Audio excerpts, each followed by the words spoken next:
Bom, vamos lá. A história do Bitcoin.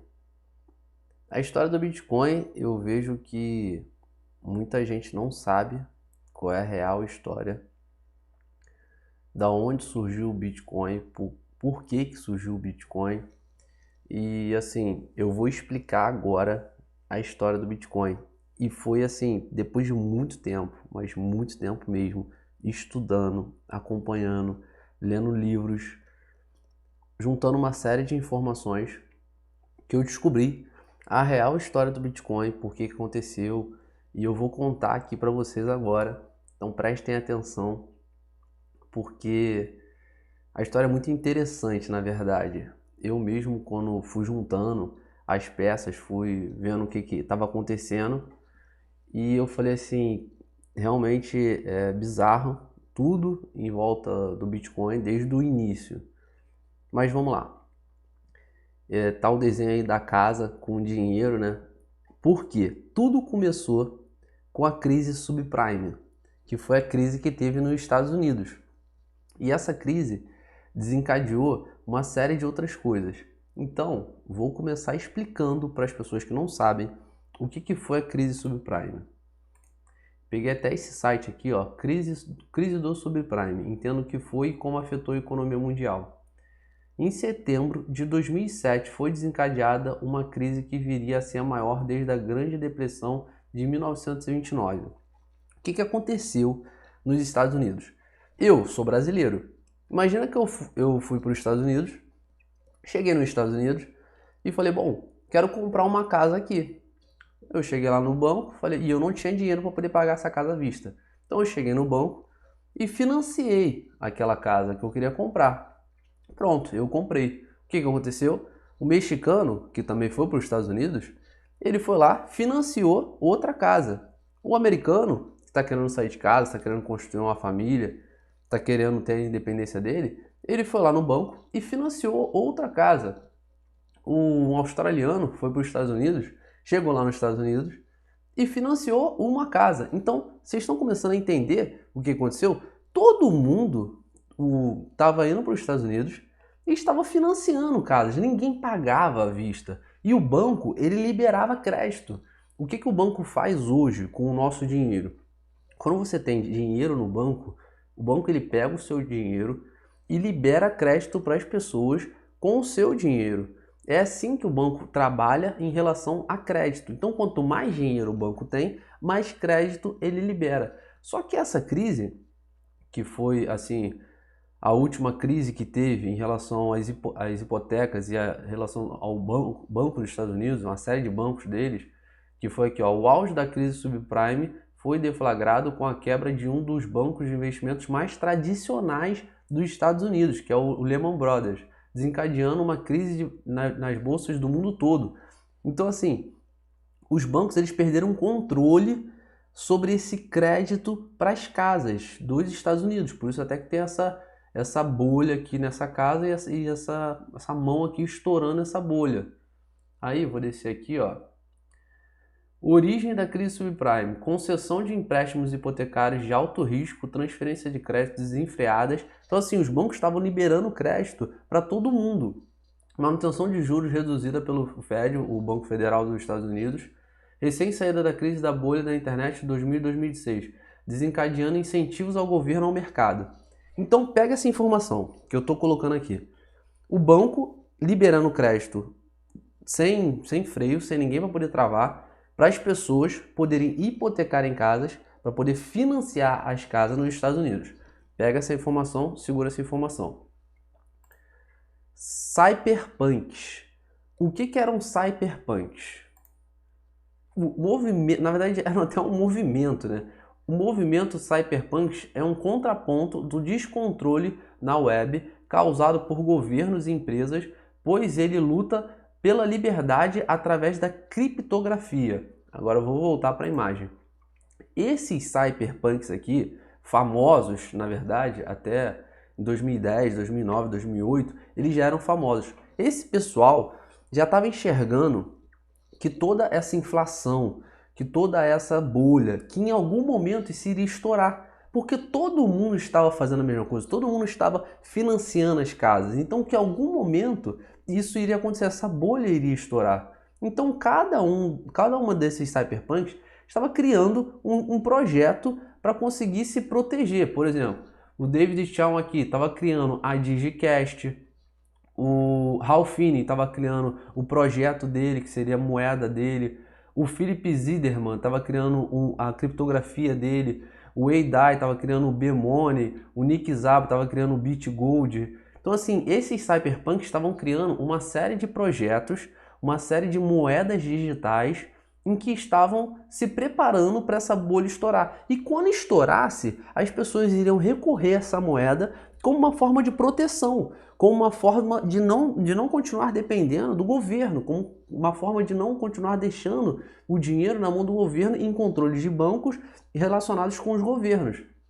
Pega essa outra informação aqui. Então teve a crise subprime, esse pessoal aqui já estava acompanhando o que estava acontecendo e queriam se proteger do governo. Então eles estavam criando uma série de projetos para poder se proteger do governo. O que esses cyberpunks, toda a rede deles era descentralizada, era um ponto interessante, na verdade.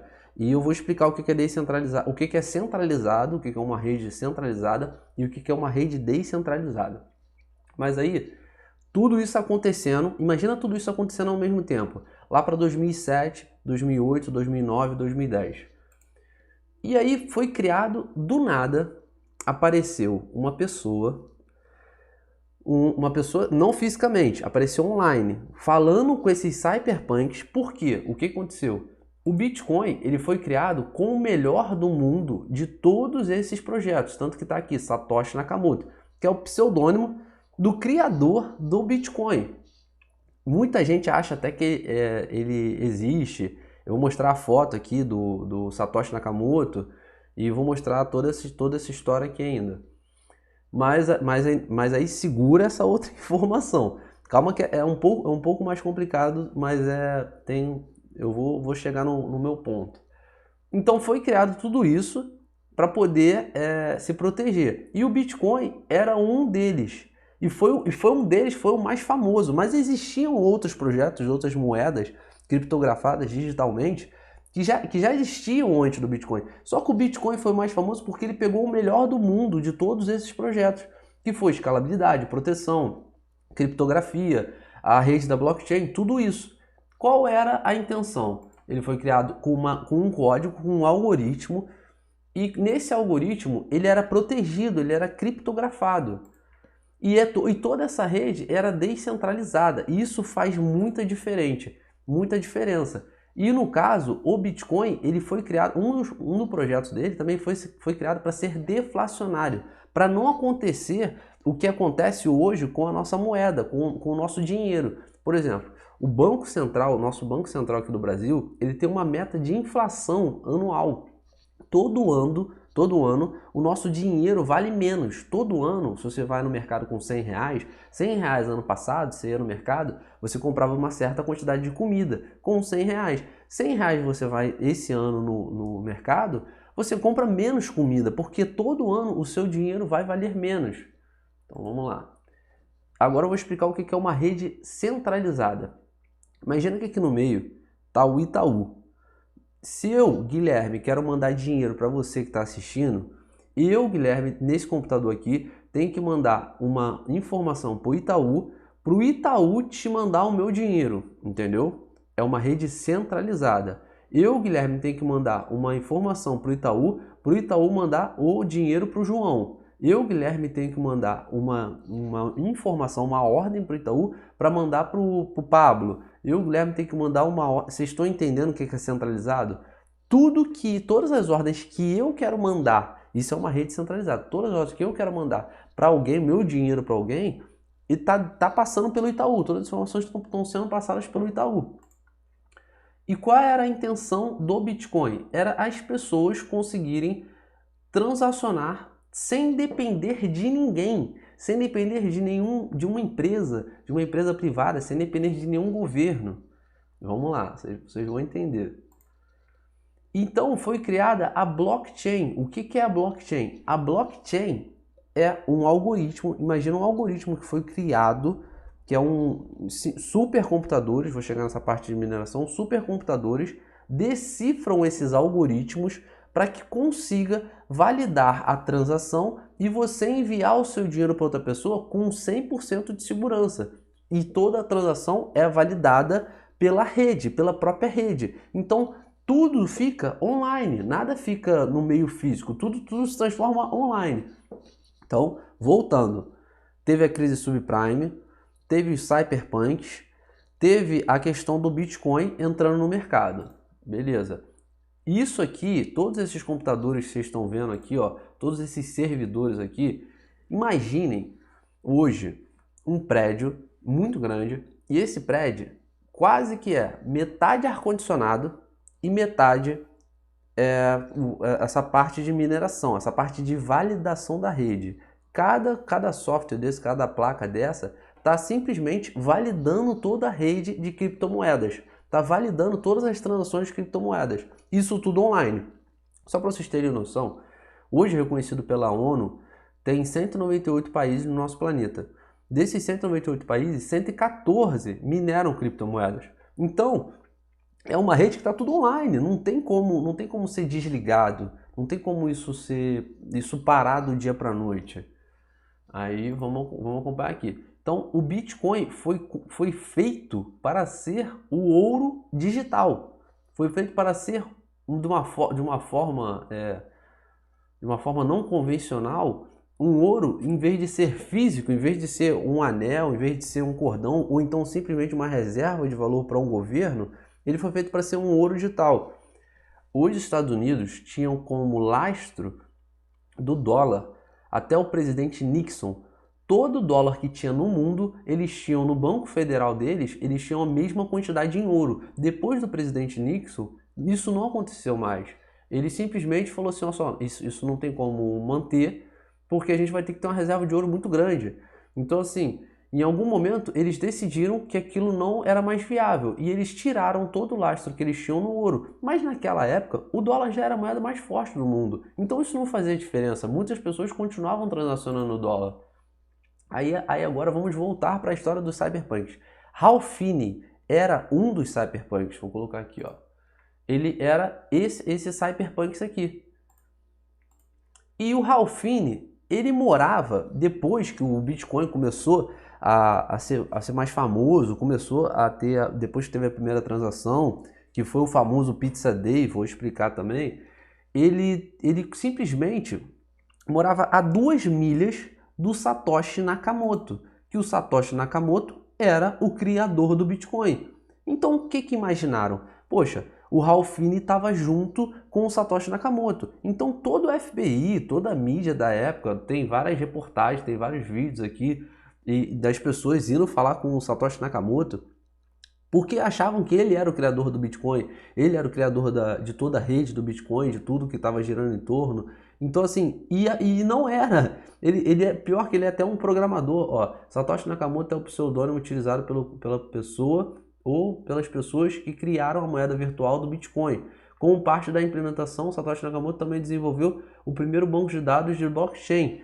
Então assim, todo mundo achava que era ele, que era uma pessoa física, mas não era. E tinha uma série de provas que o FBI tinha apresentado que ele realmente não teria como ser o criador do Bitcoin, só que ele morava na Califórnia. E ele morava a 2 milhas do Ralph Finney. Então, o que imaginaram? Que o Ralph Finney pegou o nome do Satoshi Nakamoto, que seria vizinho dele, para poder colocar ele como se fosse um laranja da invenção do Bitcoin. E aí depois foram falar com o Ralph Finney e ele foi entrevistado, pelo FBI, teve uma série de investigações, porque na época ainda não era regulamentado, então toda essa questão era muito importante tentar descobrir quem era o criador dessa criptomoeda. E simplesmente depois de um tempo, viram que não era nenhum dos dois, não tinham provas. O próprio Ralph Finney, ele tem uma doença terminal, na verdade, ele tinha essa doença. Antes dele morrer, ele deu uma entrevista, falou que Vocês acham mesmo que se eu fosse o criador do Bitcoin, eu estaria morando nessa casa, eu estaria com essa qualidade de vida, do jeito que eu estou vivendo hoje? Então, assim, foi toda uma investigação nossa. Para vocês terem noção, eu li, assim, uns 3 livros que cada um contava uma história diferente. Cada um falava de um jeito de como que foi criado o Bitcoin e depois de reunindo uma série de informações foi que eu consegui chegar na história real. E isso aí foi até vendo vídeos em inglês.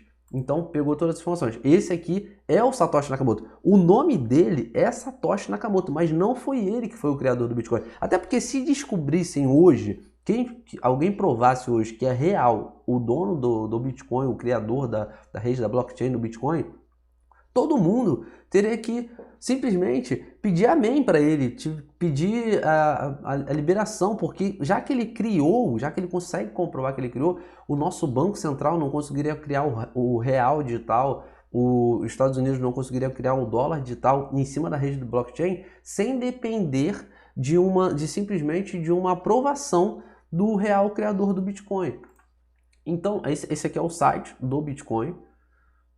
E aqui tá o desenho da crise subprime, que seria tudo dependendo do governo. O governo simplesmente liberou crédito e dinheiro para todo mundo e simplesmente de uma forma desenfreada. Então, vamos voltar lá. Esses cyberpunks aqui, gente, eu sei que a história parece ser um pouco confusa. Eu vou tentar resumir agora, porque não tem um jeito mais fácil de explicar como é que foi criada. Teve a crise subprime, foi criado um jeito para poder resolver essa crise, e essa crise foi o Bitcoin. Por isso que ele é tão importante, por isso que ele tem tanto valor. Ele foi criado para ser deflacionário, ele foi criado com a rede blockchain, que é 100% segura. Como que funciona a rede blockchain? Cada algoritmo, ele tem 8 casas decimais depois da vírgula. Então, cada algoritmo, cada transação que você faz é considerado uma transação. Cada transação que você faz é considerada uma rede, uma cadeia, um elozinho dessas transações, todas que tem no Bitcoin, que validam a rede. Só que a cada 10 minutos, pelos mineradores, é validado mais um novo bloco de criptomoedas no Bitcoin. Então, para um hacker hoje conseguir quebrar toda a criptografia do Bitcoin, ele tem que pegar desde a primeira transação em menos de 10 minutos. Ele tem que pegar desde a primeira transação com 8 casas decimais depois da vírgula, todas as transações que foram feitas todos esses anos e descriptografar tudo isso. Só que megacomputadores, como mostrei aqui na imagem, megacomputadores hoje, eles trabalham para poder descriptografar um bloco em 10 minutos. Então, olha como é que isso é até um negócio que muitas pessoas falam que o Bitcoin é indecifrável, o Bitcoin ele é inhackeável, ele é impossível de ser hackeado. Não é que ele seja impossível, é que é improvável, é que é muito improvável. Então, por isso que tem muito valor. Imagina que hoje, no mundo em que é tudo digital, nossos celulares são digitais, nossas TVs são digitais, tem geladeiras agora que são digitais, você consegue controlar o seu ar-condicionado, você consegue controlar a luz. Eu tenho um Alexa em casa, eu consigo ligar luz da rua, consigo acessar câmeras, consigo fazer tudo no meio digital. Imagina num mundo em que é tudo digital, você criar algo que seja praticamente irhackeável, que seja contra qualquer tipo de hacker que consiga invadir e roubar o seu dinheiro. Por isso que ele é tão valioso. Por isso que com o passar dos anos, as pessoas procuram as criptomoedas como uma forma de proteção ou como uma forma de simplesmente se protegerem do governo, de proteção em relação ao dinheiro. Se eu deixo o meu dinheiro parado no banco, cada ano que passa, esse dinheiro, ele simplesmente está correndo risco, está valendo menos, porque a gente se prende a bancos grandes. Mas tem bancos pequenos também que são hackeados. Os bancos eles perdem bilhões por ano para hackers, simplesmente para pessoas que hackeiam os bancos e roubam o dinheiro que está lá na plataforma. Então assim, imagina ser criado algo que vai proteger contra tudo isso, contra outra crise subprime, contra uma crise que simplesmente abalou as bolsas mundiais, o seu dinheiro vai valer mais ao longo dos anos em vez de valer menos, e que você vai simplesmente conseguir botar o seu dinheiro para trabalhar para você ao longo de todos os anos que o seu dinheiro tiver comprado em Bitcoin. Eu vou mostrar o gráfico e vocês vão ver como que ao longo dos anos, simplesmente, quem comprou o Bitcoin há 4 anos atrás, 5 anos atrás, não perde dinheiro, porque ele ao longo dos anos ele vai valendo mais. Ele oscila, ele vai oscilando, mas ele está oscilando para cima. Ele não vai oscilando para baixo. Então, ao passar dos anos, ele se mostra que ele é deflacionário. Ele foi criado para isso. Por isso que tem o halving. Eu vou explicar mais à frente o que é o halving, mas o halving seria para ele valer a cada 4 anos. Tem menos bitcoins na rede, disponíveis na rede, e simplesmente se tem menos bitcoins sendo produzidos, ele acaba valendo mais. Então essa é a história por trás do Bitcoin. Depois de muito estudo, muita procura, eu pegando uma coisa aqui, uma coisa ali, vendo várias entrevistas em inglês, vendo até as entrevistas que tiveram com Ralph Finney, com Satoshi Nakamoto, com tudo que foi acontecendo desde lá no início. Essa é a história real do Bitcoin. Ele foi criado para resolver um problema que nós temos hoje, que nós temos e vamos ter pelo resto da vida, que são empresas e governos controlando o nosso dinheiro. Então, essa é a maior proposta do Bitcoin. É você ter controle do seu dinheiro, você poder transferir o seu dinheiro para qualquer pessoa, sem depender de nenhuma empresa, sem depender de ninguém. Vai depender só da rede, mas a rede é mundial. Hoje é tudo conectado e cada vez mais que o tempo passa, tudo fica mais online. Então, assim, esse é o futuro. Por isso que eu falo isso, o futuro é agora. Hoje já tem transações que são feitas em criptomoedas. O Mercado Livre da Argentina já está aceitando pagamentos com criptomoedas. Algumas empresas já estão aceitando pagamentos com criptomoedas. Se eu quiser hoje, imagina que eu vou comprar um carro, eu viro para o dono desse carro e falo, olha só, eu posso transferir para o Bitcoin, eu posso transferir para alguma criptomoeda? E ele aceitar, eu posso fazer um pagamento por criptomoeda hoje em que não passa pelo governo, que não passa por uma instituição financeira que eu tenho que mandar uma ordem para controlar o meu próprio governo. É como se eu tivesse dentro da minha carteira um dinheiro, e só que numa carteira online eu tenho esse dinheiro e eu transfiro direto para outra pessoa. Essa é a história. E assim, depois de muita gente falando, eu ouvi cada história assim que eu fiquei assim, não, essa história não bate. Então assim, eu fui atrás, essa é a real história. Eu penso até que um dia tinha que ter uma maneira mais fácil de um filme, alguma coisa, um vídeo explicando toda a história da crise subprime com os cyberpunks, com o que eles acreditavam, por que eles tinham eles já conseguiam enxergar isso, que iria mudar no mundo, que esse dinheiro é muito controlado pelo governo, olha que mente brilhante, uma pessoa pensar em como no meio digital criar algo digital em que vai se proteger 100% simplesmente do governo. Muita gente fala que Bitcoin é pirâmide, Bitcoin é para lavagem de dinheiro, Bitcoin é para as pessoas que querem fazer paradas erradas. Lógico, gente, tudo pode que é criado de uma forma que não passa por um governo, realmente pode ser feito muita coisa errada, mas também pode ser feito muita coisa boa. Você pode botar o seu dinheiro para trabalhar para você, você pode investir de forma diferente. Hoje em dia, se você quiser transferir hoje 10 mil reais, $1.000 para os Estados Unidos, você paga IOF, você tem uma série de barreiras fiscais. Então assim, isso tudo está mudando por conta das criptomoedas. Porque as criptomoedas simplesmente não têm barreiras. Se eu quiser hoje, daqui, agora, mandar $1.000 para a Europa, eu mando em questões de menos de minutos. Se eu quiser mandar para os Estados Unidos, eu mando. Se eu quiser mandar para qualquer outro lugar, eu mando.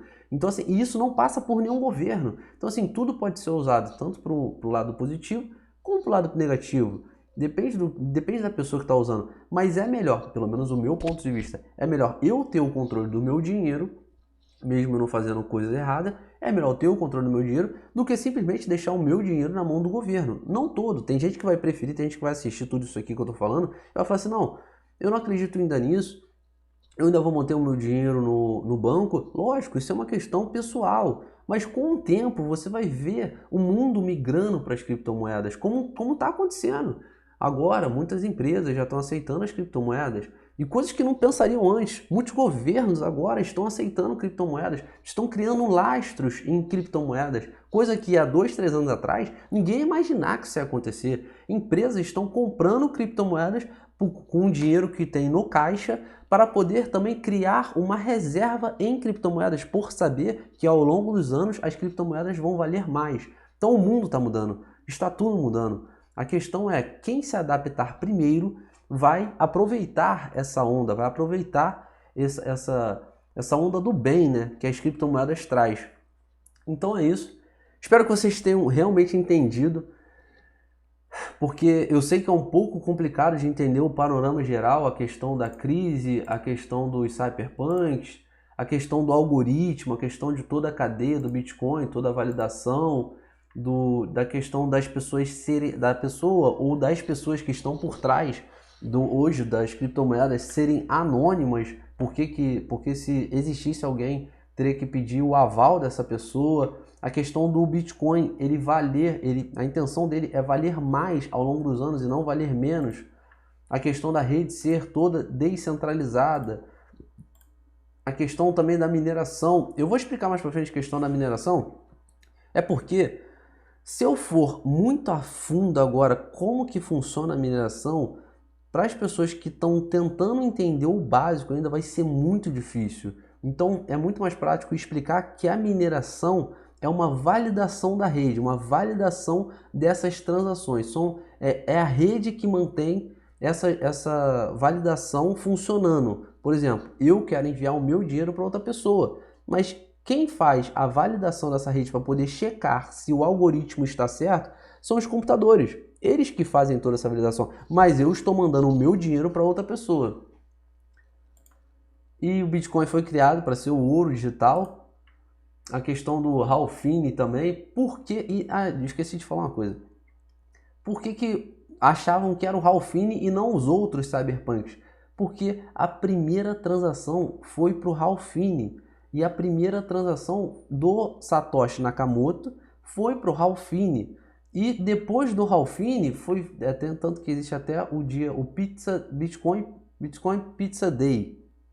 A história da refeição mais cara de todos os tempos. Tem até a data aqui. Deixa eu ver aqui. Entretanto, no dia 22 de maio de 2010, essa Haxer publicou uma atualização em seu tópico, divulgando as fotos de 2 pizzas e informando que a solicitação havia sido atendida. Essa foi a primeira vez em que, com o Bitcoin, que uma criptomoeda digital, uma moeda criptografada digitalmente, foi usada para fazer um pagamento de algo físico, de uma empresa. Então isso aqui fez muita diferença. E olhem, pasmem quem não tem noção, a data que a transação foi realizada, os 10 mil bitcoins totalizavam aproximadamente 41 dólares. Só que 10 mil bitcoins é muita coisa hoje em dia. Eu vou colocar aqui, deixa eu dar uma olhada aqui. Só para vocês terem um método de comparação, o Bitcoin hoje está em 35.500 dólares, mais ou menos. Isso porque ele caiu. Vezes 10 mil.